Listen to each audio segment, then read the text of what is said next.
Compañeros, amigos y familiares rindieron un homenaje de despedida al médico anestesiólogo Saúl Midense, quien perdió la batalla contra el COVID-19 tras 20 días de permanecer hospitalizado en el Instituto Hondureño de Seguridad Social. En tanto, exhaustos y desesperados, autoridades del Colegio Médico recomiendan cerrar las actividades en el país por 3 semanas para reducir los contagios de COVID-19. Además, empresarios aseguran que un nuevo confinamiento no es la solución. Al contrario, representaría un duro golpe para la economía.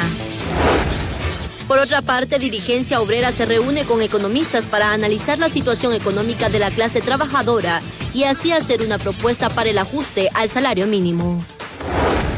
Y en los especiales de Impacto BTV, conozca la impactante historia de Christopher, un artista nacional, quien sufrió un fatal accidente que lo dejó sin movilidad en casi el 90% de su cuerpo, provocando un giro de 180 grados a su vida. Estas y otras informaciones a continuación en su noticiero estelar Impacto BTV, el poder de la noticia.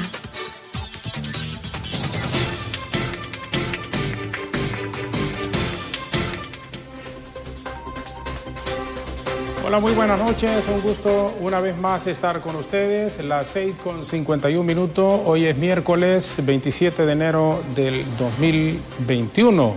Ruth Muñoz, muy buenas noches. Es un gusto, por supuesto, compartir el noticiero con usted. Buenas noches, licenciado. Así es, ya estamos listos con todo el acontecer nacional e internacional que junto a un gran equipo de prensa hemos preparado para informarle a usted. Vamos a comenzar, no sin antes, como es habitual, invitarles a que por favor nos acompañen en una corta oración para darle gracias a Dios a pesar de la situación adversa que vive el mundo y particularmente en nuestro país. Amado Padre, esta noche te quiero pedir por las personas que se encuentran enfermas, por todas aquellas que están de gravedad y que no tienen los medios para sus tratamientos, por las familias que sufren la pérdida de un ser querido, ya sea por COVID o por otra enfermedad. Padre, ayúdales a encontrar el consuelo que solo tú puedes dar. Ayúdales, Señor, que en medio de la tormenta encuentren la paz.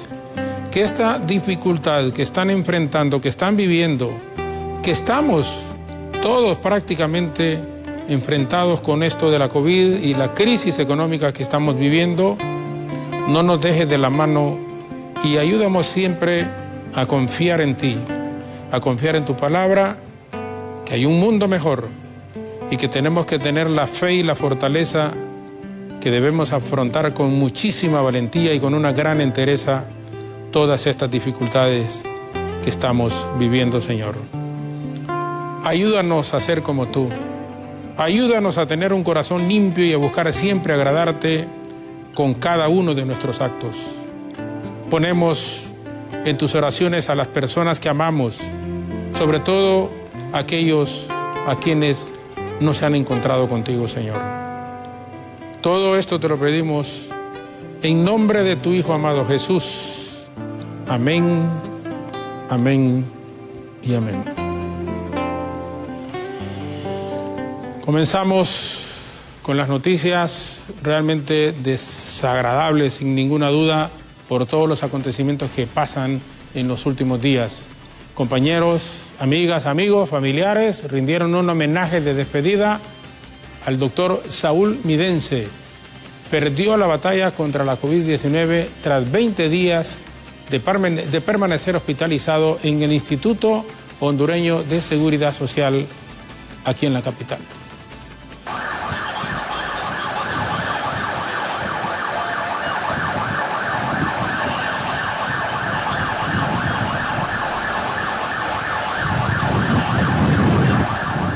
Al sonido cruel y triste de la ambulancia, que significa que otro héroe en primera línea de la pandemia perdió la vida, amigos, familiares y compañeros de labores, entre aplausos y lágrimas, le dieron el último adiós al anestesiólogo Saúl Armando Midense, quien en las últimas horas perdió la batalla contra el COVID-19. Y aquí pues se le rindió un pequeño homenaje, ¿verdad? Como un reconocimiento más que todo a su familia, para que vea la familia cómo lo amábamos, porque él era un gran compañero, tenía don de gente, era muy alegre y realmente nos ha afectado muchísimo al gremio de anestesia, ¿verdad? La partida de nuestro compañero, ya con él son 3 compañeros que tienen que ver con anestesia que han fallecido aquí en el Instituto Hondureño de Seguridad Social. Sus compañeros lo describen como un excelente profesional, amante de su carrera, dispuesto a servir a sus pacientes al punto que entregó su vida salvando la de cientos de afiliados durante los últimos 10 meses de pandemia, por lo que deja un gran vacío y legado en el gremio de anestesistas. Era una persona que tenía mucho carisma, era muy alegre, siempre estaba dispuesto a trabajar, nunca decía que no, le alegraba el momento, era una persona indispensable para nosotros. Se lo digo en serio, indispensable, y ni digamos para su familia. Nosotros sentimos la pérdida, pero usted se puede imaginar cómo está su familia en este momento. Entonces, Saúl era una gran persona. Mientras un alto porcentaje de la población continúa contagiándose, haciendo caso omiso a las medidas de bioseguridad, el anestesiólogo midense se suma a la larga lista del personal de salud que está muriendo a consecuencia del nuevo coronavirus. Con imágenes de Brian Casanova, Merari Borjas, Impacto BTV.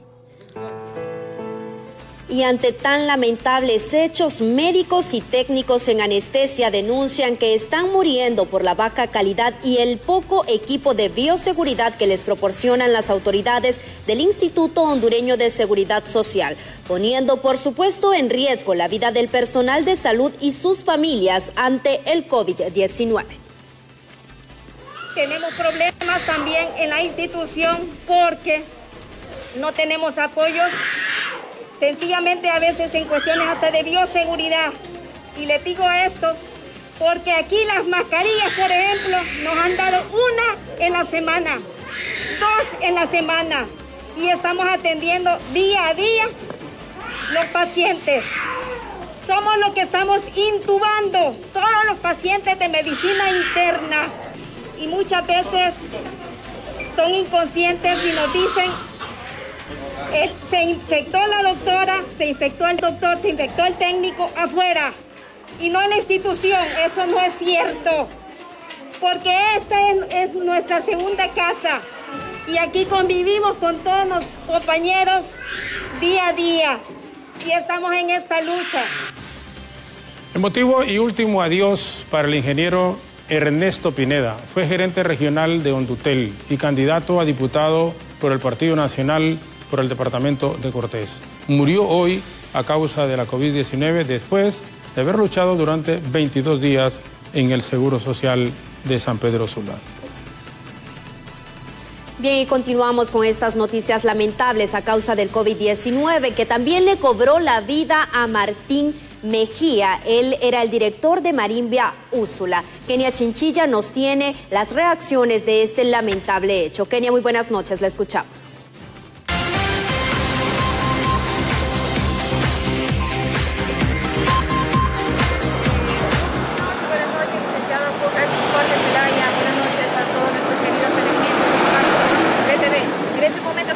En el Parque Central de San Pedro Sula. Lamentable la noticia que tenemos que informarles. Don Martín Mejía ha fallecido. Él es el director de la Marimba Internacional Úsula. Esta noticia nos acaban de llegar a las 3 de la tarde. Nos informaron familiares y amigos que habría perdido la batalla contra el COVID-19.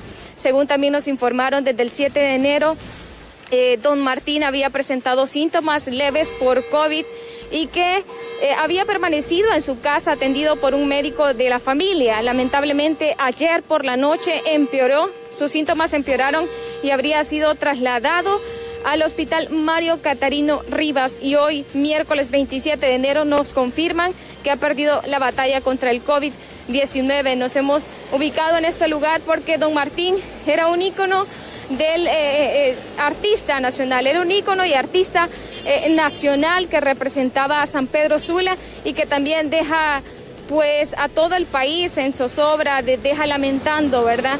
Los familiares nos han indicado que mañana, a horas muy tempranas, estaría desarrollándose su entierro y que invitan también a la población. Lamentamos esta noticia, ya que muchas personas el día de hoy han perdido la vida contra el COVID-19 y pues también a don Martín Mejía, que se nos va, pero deja un gran legado con la Marimba Usula Internacional, que recordaremos con mucho cariño, y muchos amigos también lo recuerdan a él por ser un buen hondureño. Entonces, con este informe, compañeros, si no hay ninguna consulta más, yo retorno a los estudios de Impacto BTV. Bien, gracias, Kenia. Gracias. Desde San Pedro Sula, con esta lamentable noticia que se suma también a la solicitud que están planteando las autoridades del Colegio Médico. A propósito, murió también hoy en San Pedro Sula el ex integrante de la selección, ustedes recordarán, de España 82, Luis Cruz. Lateral izquierdo, jugó para Motagua, Real España y Atlético Morazán, indudablemente en la década de los 80 y de los 90. Usted no estaba ni en proyecto, Ruth, pero quienes nos gusta el fútbol y vivimos esa temporada, esos años atrás, recordamos con muchísimo cariño a este extraordinario defensa central, Luis Cruz, que participó en el Mundial de España 82 y fue titular en el partido ante la selección de Yugoslavia. Autoridades del Colegio Médico, les decía, están recomendando cerrar las actividades en el país por un periodo de 3 semanas para reducir los contagios por COVID-19, así como el índice de fallecimientos entre la población y el personal de salud, que es el que más está sufriendo en este momento. Luego del fallecimiento de más de 60 profesionales de la medicina y más de 3.000 hondureños, las autoridades del Colegio Médico de Honduras demandaron un confinamiento entre la población para reducir la ola de contagios y muertes que se vienen registrando en el país. Es alarmante el número de casos que existe en este momento, y aunque no ha habido una medición porque no se están haciendo pruebas en el país, pero hemos visto un incremento en el número de atenciones y de casos graves que ameritan cuidados intensivos. Esto ha llevado al colapso ya de todos los centros hospitalarios en la zona norte y de la capital. Tomar la decisión de cierre por 3 semanas creo que no es una medida que está en los cuernos de la luna.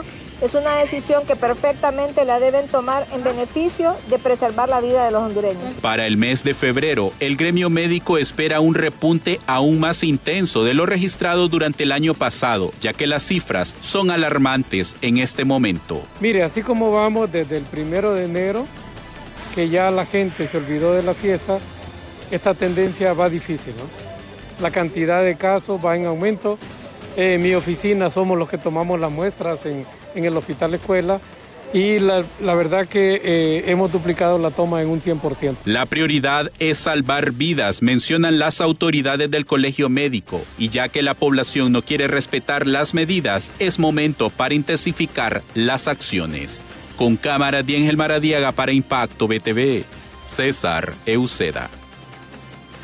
Exhaustos y desesperados, médicos de la zona norte pierden la paciencia, piden el cierre total del Valle de Sula por el alto número de contagios de COVID-19. La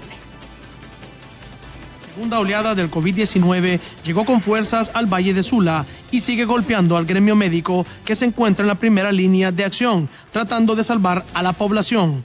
Es por esta y otras razones que las máximas autoridades del Colegio Médico de Honduras exigen a la mesa multisectorial el cierre total por 20 días del país y así evitar un inminente colapso del sistema sanitario. No hay cupo, señores, no hay cupo. Miren, el dinero se recupera, la vida no se recupera, es una pérdida irreparable. No podemos seguir en las condiciones que estamos. Debemos de ser más responsables, y un llamado enérgico para que tomen medidas realmente contundentes. Créanme que si hay un cierre, los casos van a ir disminuyendo considerablemente, el número de pacientes en los hospitales va a disminuir y va a ser un fenómeno. Van a salir pacientes, pero los ingresos van a ser menores, porque ahorita pasa un fenómeno interesante. Hay pacientes que se están muriendo en su casa porque no hay cupo en los hospitales. Y esa estadística no la tiene el gobierno, la tienen las funerarias. Por otra parte, en la zona norte se registrará una jornada de protestas a primera hora de este jueves por la falta de conciencia del gobierno central y la irresponsabilidad de la ciudadanía en general. La idea es que la práctica privada y las consultas externas no se trabajen, dejando intactos los turnos en las salas de emergencias y COVID-19 en los diferentes centros asistenciales. Diciendo lo que les comenté, no campañas políticas, vacunación para el personal de primera línea, que tiene que ser el primero, no para políticos, no para gente que tenga poder en este país. Necesitamos que esa vacuna llegue inmediatamente a los que están en primera línea, tanto personal médico, de enfermería, intendencia y también todo el personal que tenga relacionado a administración en hospital. Esta triste realidad que enfrenta el país ha llevado a que al menos 4 médicos pierdan la vida a causa del virus en las últimas horas. Los galenos caídos en el contexto de la pandemia suman más de 62 desde marzo del 2020 y las cifras han aumentado desde el inicio de enero, dejando luto y dolor en cada una de sus familias.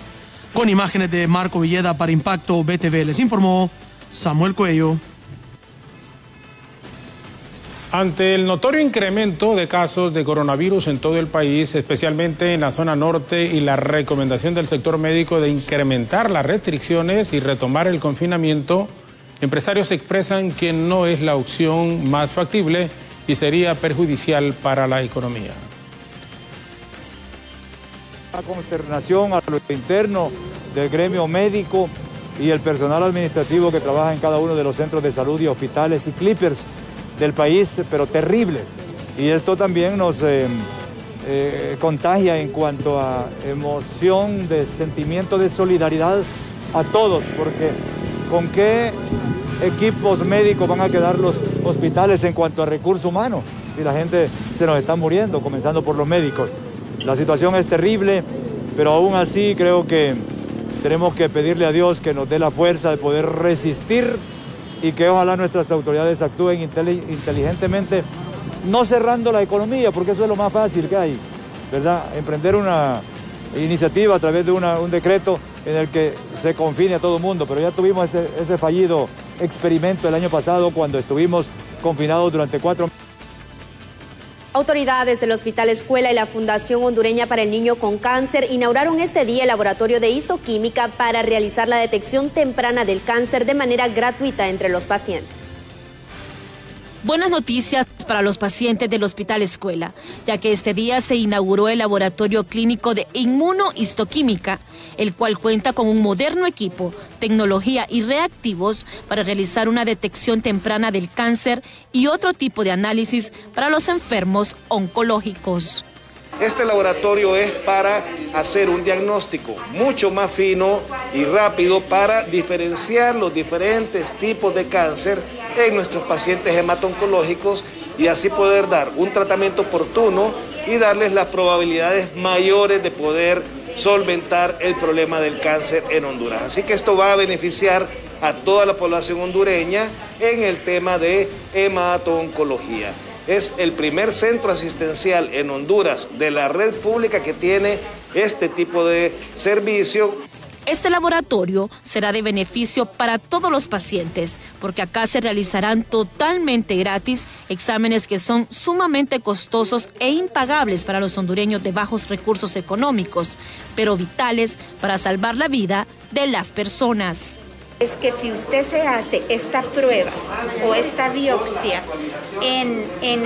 ¿cómo se llama? En un laboratorio privado, está hablando que le va a costar entre 10,000, 15,000 lempiras una biopsia.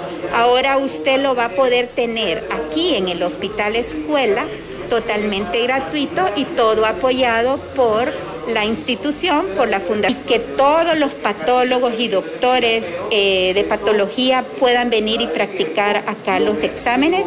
La Fundación Hondureña para el Niño con Cáncer y el Hospital Escuela realizaron una inversión mayor al 1.000.000 de lempiras para el funcionamiento de este nuevo laboratorio.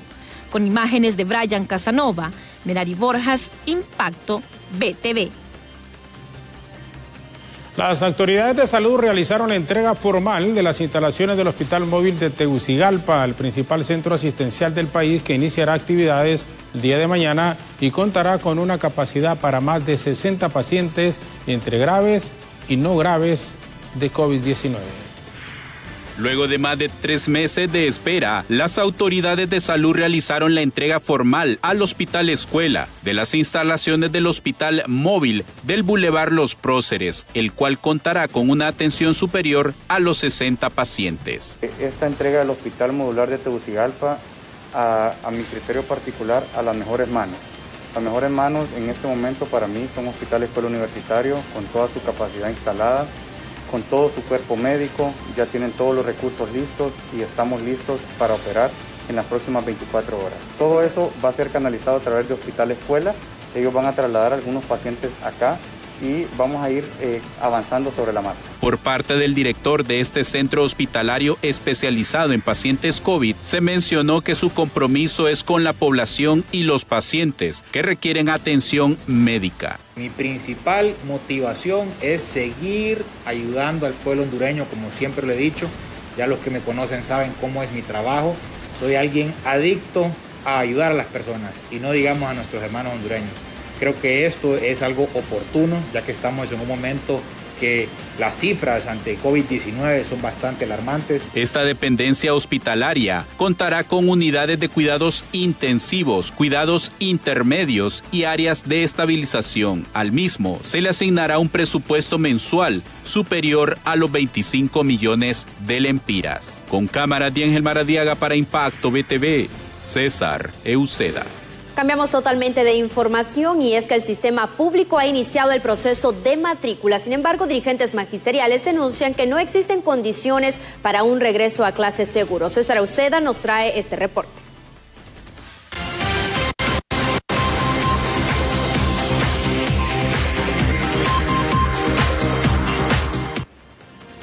Bien, muchas gracias, muy buenas noches compañeros en el estudio principal de Impacto BTV. En este momento, cuando ya se ha hecho una convocatoria para que padres de familia lleven la respectiva documentación para iniciar el proceso de matrícula este 1 de febrero. Estamos hablando con el profesor Luis Sosa, dirigente magisterial. Consideraciones sobre esto, profesor. Muy buenas noches.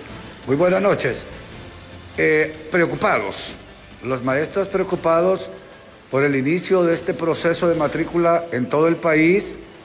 Y la preocupación va encaminada en no saber qué medidas de bioseguridad se van a tener en los centros educativos, qué tipo de revisión se le va a hacer al padre de familia para que ingrese a los centros educativos. Sabemos que hay padres asintomáticos, padres que están enfermos con el COVID y andan en las calles con algún tipo de malestares, profesores con enfermedades base, profesores con más de 60 años de edad, sin condiciones en los centros educativos para atender este proceso. Solamente en el inicio de este periodo del año 2021 llevamos alrededor de superar los 10 profesores muertos por COVID. El día de hoy, casualmente, hemos enterrado a la profesora Consuelo del Instituto Técnico Luis Bográn, que falleció de esta misma enfermedad, y todos estamos alarmados y nosotros tenemos familias también, tenemos hijos, esposas, tíos, abuelos, que de repente también podemos generar un rebrote más fuerte, manteniendo esta relación directa mientras los centros educativos no cuentan ni con agua potable, saneamiento, limpieza, no hay medidas de bioseguridad, no hay gel, no hay mascarillas. O sea, estamos así como quien dicen, vámonos al matadero y allá nos encontramos en el otro espacio de vida después de la muerte, ¿va? Lo fundamental es en este momento instruya a su ministro de Educación cómo va a atender este problema. De lo contrario, seguirá siendo la responsabilidad directamente del gobierno y directamente de la Secretaría de Educación, porque expone a padres de familia y a profesores a una situación anormal y deberían de buscar otro mecanismo de matrícula y no en una relación directamente personal. Bien, muchas gracias. Ya ustedes han escuchado al dirigente magisterial Luis Sosa, donde hace este llamado y estas recomendaciones para iniciar el próximo mes el año escolar 2021. Continúo con ustedes en el estudio principal. Muy buenas noches. Buenas noches, gracias César. Angelito, con este reporte del dirigente magisterial Luis Sosa. Vamos a una pausa en este instante en la televisión abierta en nuestras estaciones de radio, pero nos quedamos con la incorporación también de Janet en Facebook, en BTV Somos Todos, para comentar la interrogante que le formularemos una vez que regresemos de la pausa. Así es, licenciado, quédese con nosotros a través del Facebook. Ya volvemos después de esta pausa.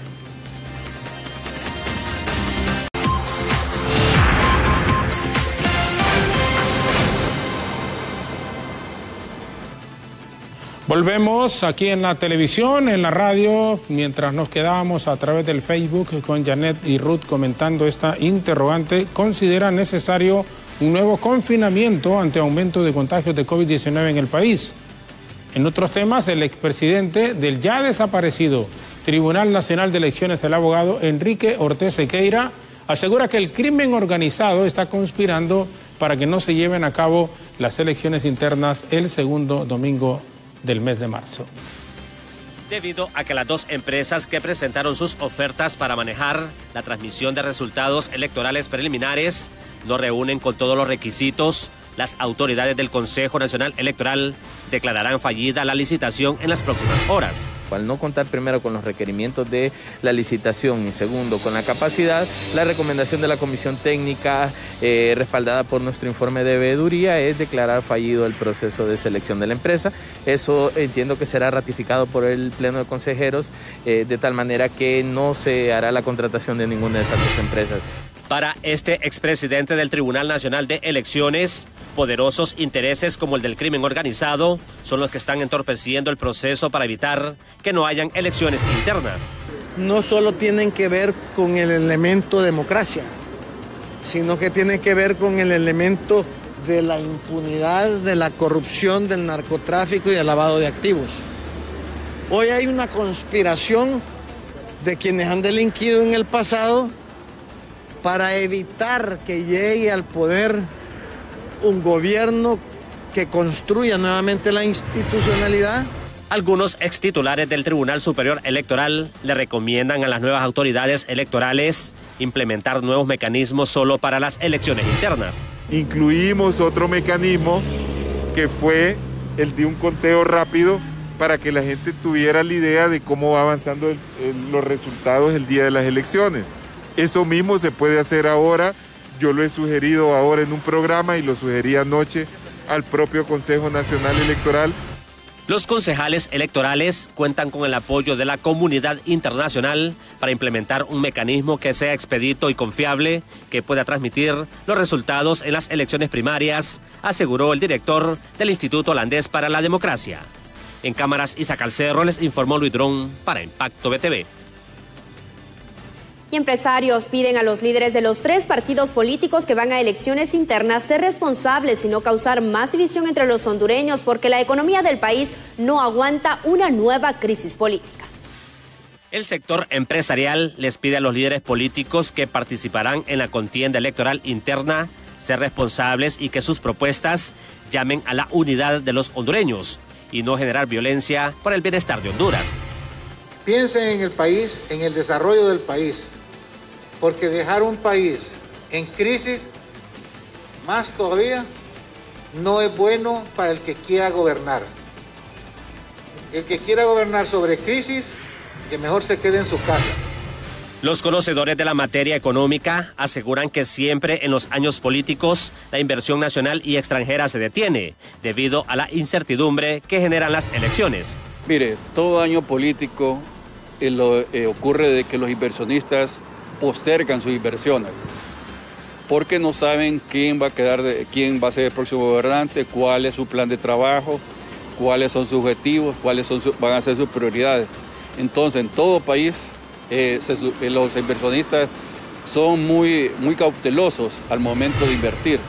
Además, los representantes de la empresa privada le piden a las autoridades del Consejo Nacional Electoral estar vigilantes en las inversiones que hacen los políticos para evitar que el crimen organizado financie candidatos.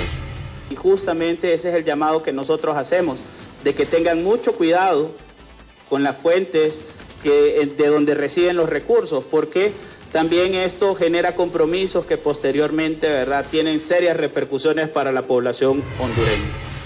Los empresarios le exigen a las autoridades electorales y del gobierno no causar más incertidumbre con el próximo proceso interno, ya que la economía nacional no podría soportar una nueva crisis política. En cámaras, Isaac Alcerro, les informó Luis Durón para Impacto BTV. La directora adjunta del registro vehicular, Bessie Alvarado, asegura que todos los propietarios de vehículos aprovecharon la amnistía que otorgó el gobierno y manifestó que debido a la crisis sanitaria la recaudación de la tasa única cayó en 300 millones de lempiras el año pasado. Vencía la tasa vehicular, el pago de la tasa vehicular al 31 de diciembre, se habilitó todavía el 4 de enero y se obtuvo una recaudación de más de 2.500 millones de lempiras en todo el año 2020, ¿verdad? La gente aprovechó el pago, sobre todo en el mes de diciembre, poder hacerlo sin multas, y también aprovecharon el beneficio de pago en cuotas que se les dio desde el mes de julio, ¿verdad? Hubieron más de 37.000 ciudadanos propietarios de vehículos que aprovecharon pagar en cuotas y finalizó su pago en el mes de diciembre. Para el año 2020, debido a toda la situación de la pandemia del COVID-19, no habíamos establecido metas como tal, ¿verdad?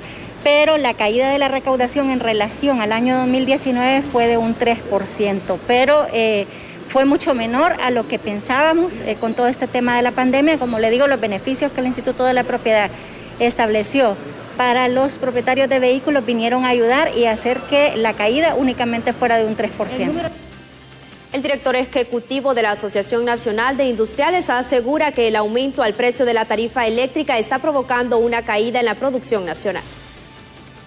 El alto precio de la energía eléctrica que se paga en el país está provocando que la reactivación económica no se esté dando, aseguran los empresarios industriales, porque muchos negocios no pueden pagar su factura de consumo por la falta de liquidez. Y un elemento importante es el costo de la energía dentro de la operación empresarial, y obviamente muchas empresas están viendo en dificultades para poder cubrir una serie de gastos, el gasto de energía, el gasto tributario, los gastos laborales, etc. Los economistas aseguran que Honduras está perdiendo competitividad con relación a los demás países del área por el alto costo de la energía eléctrica. Adicionalmente hay un aspecto de competitividad, que cuando los costos de producción en otros países son más bajos debido a que tienen precios de energía más bajos, entonces Honduras pierde competitividad. Los miembros del Sindicato de Trabajadores de la Estatal Eléctrica aseguran que ellos advirtieron del impacto que causaría el aumento a la energía y esperan que en la próxima revisión no suba de nuevo porque dejará a más hondureños desempleados. Creo que tengan cuidado, por favor, para este próximo trimestre, hablar de incrementos. La población hondureña no aguanta más y nosotros seríamos los llamados a protestar para que esto no se dé. ¿Un nuevo aumento dejaría inversiones, dejaría gente sin trabajo? Un nuevo aumento lo que trata es cercenar los ambientes de trabajo, lo que hace es cerrar fábricas, cerrar industria, y lo que aguanta es la población hondureña, la clase más desposeída. La crisis sanitaria y los dos fenómenos naturales tienen destrozada la economía del país. Y a esto se le suma el alto costo de la energía eléctrica, problema que no permite la llegada de más inversión extranjera y está asfixiando a los pequeños inversionistas nacionales. En cámaras, Isaac Alcerro, les informó Luis Durón para Impacto BTV. 7 de la noche con 28 minutos. Vamos a cambiar de tema y una historia conmovedora de interés humano. Nos acompaña en el estudio, ya la vieron ustedes, la colega periodista Janet Flores. Nos muestra una impactante historia. Un joven artista que pese a sufrir un fatal accidente no deja de perseguir sus sueños. En los especiales de BTV, Janet nos presenta a continuación esta historia. Muy buenas noches, Janet. Muy buenas noches, licenciado. Y en efecto conoceremos la historia de Christopher Zambulán. Él es un hombre de 34 años, músico, amante del bajo, la guitarra y la pintura. Hace más de 2 años que él sufrió un fuerte accidente que le provocó una luxofractura cervical y día con día lucha incansablemente por recuperar la movilidad total de su cuerpo, y lo más admirable de todo es la actitud con la que él ha enfrentado esta situación. Veamos.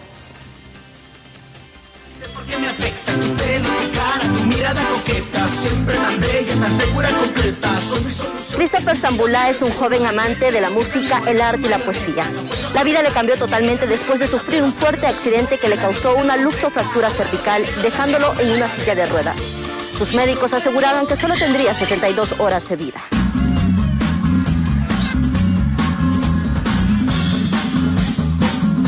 Así lucía sobre los escenarios, con un estilo único, dinámico, mostrando su pasión por la música, tocando el bajo y la guitarra. Hasta que un día su vida dio un giro de 360 grados, tras chocar frente a un árbol al quedarse dormido, quizá por el cansancio o el desvelo, ya que eran muchas horas de trabajo hasta la madrugada. Para comenzar fue a las 2:40 de la tarde mi accidente. Andaba desvelado, aparte andaba enfermo. Cuando desperté colisioné colisioné con un árbol. Lógicamente no iba a parar el carro, no iba ni siquiera rápido, porque a mí nunca me ha gustado la velocidad. O sea, desde el momento del accidente yo supe que mi vida no iba a ser la misma, porque yo no quedé inconsciente. Christopher Zambulá es un hombre activo, que nada lo detiene, ninguna adversidad es mayor a su fe. Su buen sentido del humor lo mantiene en positivo y le ha permitido obtener mejores resultados en su recuperación y poder recobrar un poco la movilidad en sus brazos, mismos que utiliza para mostrar otro de sus muchos talentos, pintar y hacer retratos, como el que me regaló. O sea, nunca he desmayado, yo siempre mente positiva, todos los días yo lo vivo como una oportunidad más. Me encanta la música para mí es mi todo. Exhaustas han sido sus terapias, pero día tras día tiene a personas a su lado que lo han apoyado en este proceso y han visto su gran evolución. Grandes, la verdad.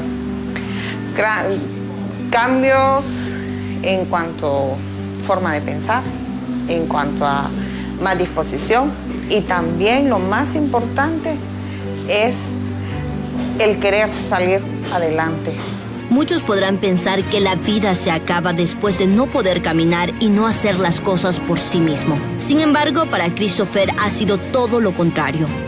Esta dura prueba ha sido de propósito y una nueva oportunidad de vivir sin pensar en ninguna limitante y ser ejemplo y apoyo para muchos, a través de un sueño, sin límites. Esta fundación que anhela crear para brindarle la mano a todo el que sufre una discapacidad. Yo quisiera ayudar a las personas. ¿De qué manera? Personas con mi condición, con mi tipo de lesión. Más adelante sueño con tener una ONG, ¿verdad? Porque esto sí requiere de gastos. Su familia y amigos admiran la fortaleza de este hombre, que aunque no le ha tocado fácil, le ha sonreído a la vida y ha sacado lo mejor de ella. Christopher como alguien muy positivo. La verdad que yo puedo decir que Christopher es una persona muy positiva. Aparte, Christopher escribe muy bien, pinta muy bien, es multitalentoso. O sea, yo te lo describiría como alguien súper talentoso y con una mente muy positiva. Y alguien así puede llegar donde él quiera, no tiene límites. Pues con bastante optimismo, energía, positivismo, rodeado de sus familiares, de amigos. Para Christopher no ha habido imposibles, pues sus metas y sueños se han incrementado cada vez más. Su recuperación no ha sido fácil, pero tiene claro que esa es una nueva oportunidad de vida para seguir reforzando y demostrando sus talentos.